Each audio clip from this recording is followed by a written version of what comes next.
Dry cell के बारे में बात करते हैं जी। हमारे पास ड्राई सेल क्या है? आमतौर पे हम जो घर में यूज कर रहे होते हैं छोटे वाले सेल, उनको हम ड्राई सेल कहते हैं जी।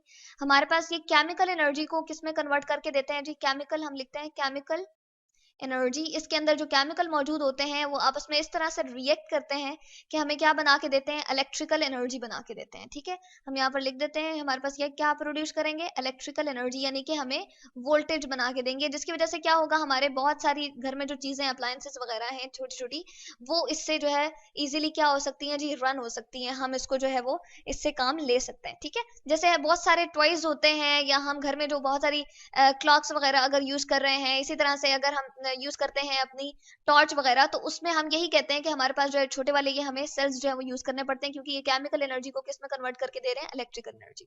और इनसे जो हमें इलेक्ट्रिकल एनर्जी मिलती है वो कितनी मिलती है जी? 1.5 वोल्ट की मिलती है। वोल्ट बिल्कुल इस तरह से, जिस तरह कोई भी अप्लायंस वगैरह या कोई भी चीज हमने रन करनी होती है तो हम कहते हैं इसके लिए इतनी वोल्टेज रिक्वायर है। ये हमारे पास यूनिट है जी इसका इलेक्ट्रिकल एनर्जी का। बेसिकली जितनी भी हमें केमिकल एनर्जी कन्वर्ट होकर इलेक्ट्रिकल एनर्जी दे रही होती है, तो उसमें हम वोल्टेज में उसको मेजर करते हैं। जिस तरह आटा या चीनी हम घर में लेकर आते हैं तो हम कहते हैं ये 10 किलोग्राम है या 5 किलोग्राम है, इसी तरह से हम इसको भी मेजर करते हैं जी वोल्ट में।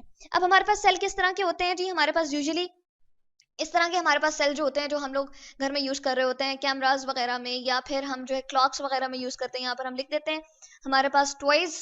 ठीक है, टॉयज वगैरह इससे जो है वो काम कर रहे होते हैं। इसी तरह से इससे हम रन कर सकते हैं। इसके अलावा जो टॉर्च वगैरह होती है हमारे पास, ठीक है, टॉर्चेस इसको लिख देते हैं जी हमारे पास। इसके अलावा जो है हमारे पास क्लॉक्स जो होती हैं, वो भी हमारे पास जो है वो इसी से काम कर रही होती है। ठीक है, तो ये हमारे पास जो है कुछ इसके यूजेस आ गए जिससे हम जो है, और ये हमारे पास जो सेल है इसको हम दोबारा से यूटिलाइज नहीं कर सकते, यानी कि इसको ये दोबारा से यूजेबल नहीं है। ठीक है, हम इसको कह सकते हैं कि not usable again and again, यानी कि हम इसको बार बार इसी तरीके से यूज नहीं कर सकते।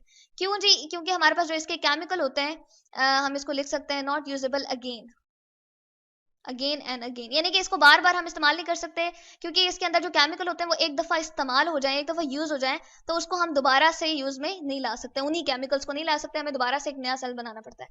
तो इसके लिए हम इसकी कंस्ट्रक्शन देख लेते हैं जी, हमारे पास किस तरह का बना होता है। जो हमारे पास नॉर्मली ड्राई सेल होता है वो किस तरह का होता है जी?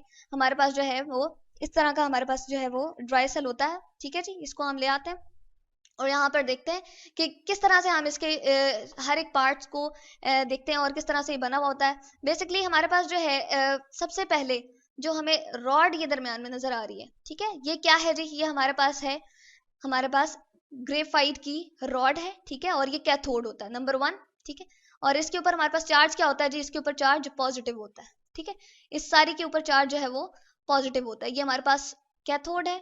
ठीक है, ये हमारे पास जो है पॉजिटिवली चार्ज होता है। क्यों होता है इसके बारे में हम जानते हैं।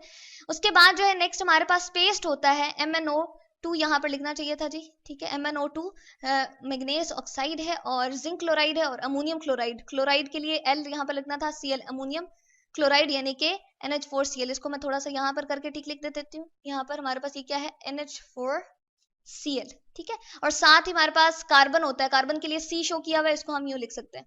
ठीक है जी, यानी कि पेस्ट हमारे पास बनाया हुआ थिकी सा, जो हमारे पास सॉलिडिफाइड सोल्यूशन, प्रॉपर सोल्यूशन नहीं होता लिक्विड फॉर्म में, लेकिन थिकी सा जो हमारे पास सॉलिडिफाइड फॉर्म में होता है उसको हम कहते हैं जी हमारे पास क्या है?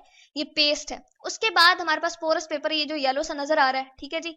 और नेक्स्ट हमारे पास एक जिंक का कैन है या कप है, बिल्कुल इस तरह से जिस तरह आप घर में कप इस्तेमाल करते हैं, इस तरह का, इसी को हम क्या कहते हैं कि कैन भी कह सकते हैं जी, इस तरह का। इसके अंदर ये सारी की सारे हमने जो चीजें हैं वो रखी हुई, और इसके ऊपर क्या चार्ज होता है जी? इसके ऊपर नेगेटिव चार्ज होता है। यही वजह है कि सेल का ये जो प्लेन पोर्शन नीचे वाला होता है उस पर नेगेटिव चार्ज होता है, और ये जो ऊपर उभरा हुआ हमें नजर आ रहा होता है इसको हम कहते हैं ये पॉजिटिव चार्ज है। जिस तरह कि हमें यहाँ पर नजर आ रहा है, ये नीचे वाला साइड इसकी नेगेटिव चार्ज होती है, इसकी भी प्लेन वाली साइड, और जो ऊपर उभरी हुई नजर आ रही है उसके ऊपर पॉजिटिव चार्ज है।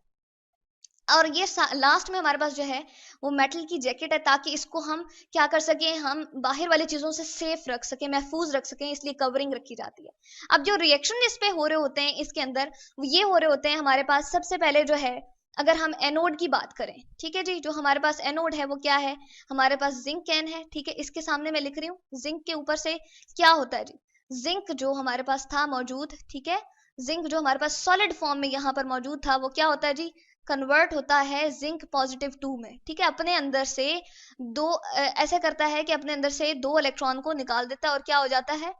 +2 में कन्वर्ट हो जाता है। ठीक है, तो इलेक्ट्रॉन इसके ऊपर पड़े हुए होते हैं, मौजूद होते हैं। ठीक है, अपने अंदर से इलेक्ट्रॉन निकाल के इसने यहाँ पर रखे हुए, यही वजह है कि इसके ऊपर क्या है, नेगेटिव चार्ज है। ठीक है, तो यहाँ पर इलेक्ट्रॉन ये जब अपने अंदर से निकाल रहा है तो इस प्रोसेस को हम कहते हैं, ये हमारे पास क्या कर रहा है जी, इलेक्ट्रॉन को यहाँ पर हमें क्या कर रहा है जी, मौजूद करवा रहा है, यानी कि इलेक्ट्रॉन अपने अंदर से निकाल के और यहाँ पर मौजूद कर रहा है। तो इसका मतलब ये है कि इसके ऊपर हमारे पास क्या हो रही है जी, अपने अंदर ये ऑक्सीडेशन का प्रोसेस कर रहा है, यानी कि अपने अंदर से इलेक्ट्रॉन को निकालना या ऑक्सीजन को ऐड करना या हाइड्रोजन को निकाल देना, उसको हम कहते हैं ऑक्सीडेशन। ठीक है जी, अब दूसरी तरफ हमारे पास क्या होता है, ये इलेक्ट्रॉन यहां से मूव करते हुए इस पेस्ट में जाते हैं। ठीक है जी, इस पेस्ट की तरफ जाएंगे, जब इस पेस्ट की तरफ मूव करेंगे तो क्या होगा, इस ग्रेफाइट की रॉड की तरफ ये मूव करते हुए चले जाएंगे और वहां पर क्या होगा, इस सोल्यूशन के अंदर, सॉरी सोल्यूशन कह दिया, इस पेस्ट के अंदर हमारे पास क्या मौजूद होंगे, अमोनियम आयन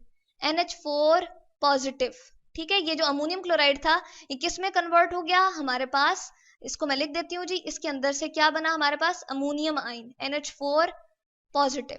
ठीक है जी, ये हमारे पास दो चीजों में कन्वर्ट हो सकता है, अमोनियम प्लस और क्लोराइड नेगेटिव आयन में। ठीक है, +1 में और नेगेटिव आयन में ये कन्वर्ट हो सकता है। तो यहाँ से अमोनियम हमें मिल गया और इसने क्या किया जी, अमोनियम क्लोराइड ने सॉरी अमोनियम प्रोड्यूस किया। ठीक है, और साथ में हमारे पास क्या मौजूद है जी, यहाँ पर मैंगनीज ऑक्साइड भी मौजूद है, 2 अमोनियम आयन यहाँ पर आते हैं और 2 अमोनियम आयन जो है वो 2 मैंगनीज ऑक्साइड के साथ जो है वो मिक्स होके और 2 इलेक्ट्रॉन को अपने साथ एक्सेप्ट करते हैं, क्योंकि यहाँ से 2 इलेक्ट्रॉन आ रहे हैं। ठीक है जी, इसको हम शो करते हैं, सारे के सारे जिंक कप में क्या है, 2 इलेक्ट्रॉन यहाँ से ट्रेवल करते हैं। ठीक है, और ट्रेवल करते हुए क्या होता है, हमारे पास 2 अमोनियम आयन मौजूद है, इसी तरह से 2 मैंगनीज ऑक्साइड अगर होंगे तो क्या होगा जी हमारे पास, इसको थोड़ा सा हम इस तरफ करके लिखते हैं, जो मैंगनीज ऑक्साइड है हमारे पास क्या करेगा जी, ये सारे के सारे आपस में रिएक्ट करके हमें क्या बना के देंगे, इस तरफ हम लिखते हैं जी 2 इलेक्ट्रॉन ऐड हुए और इस एरो को थोड़ा सा हम नीचे शो करेंगे यहाँ पर।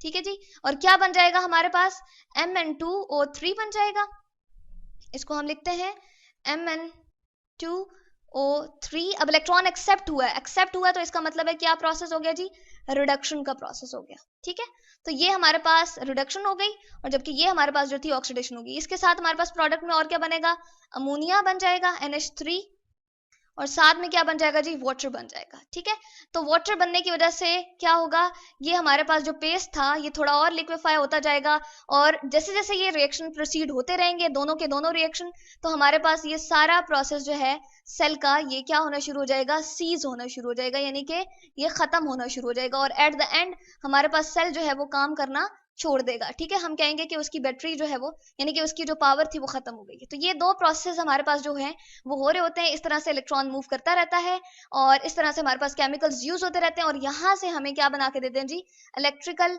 एनर्जी जो है प्रोड्यूस करके देते हैं। यहाँ पॉजिटिव वायर के साथ हम एक पॉजिटिव टर्मिनल के साथ एक वायर जोड़ते हैं, इस तरह से नेगेटिव टर्मिनल के साथ वायर जोड़ते हैं और अपना जो है कोई भी टॉय या अपनी कोई भी चीज जो हम रन करना चाह रहे होते हैं वो इसके साथ, इस सर्किट के साथ जुड़ के, यानी कि इसके साथ वो इलेक्ट्रिकल एनर्जी को अपने अंदर यूज करते हैं और फिर क्या करना शुरू कर देते हैं जी, वर्किंग उनकी जो है वो स्टार्ट हो जाती है। ठीक है, तो ये है हमारे पास ड्राई सेल, इसमें लिक्विड फॉर्म में हमारे पास कोई चीज मौजूद नहीं होती, ये केमिकल एनर्जी को इलेक्ट्रिकल एनर्जी में कन्वर्ट करता है और एक सेल हमें तकरीबन कितने वोल्ट एनर्जी देता है जी, 1.5 वोल्ट और क्लॉक्स, टॉयज और टॉर्चेस वगैरह में हम इसको यूज करते हैं। तो ये है जी हमारे पास ड्राई सेल।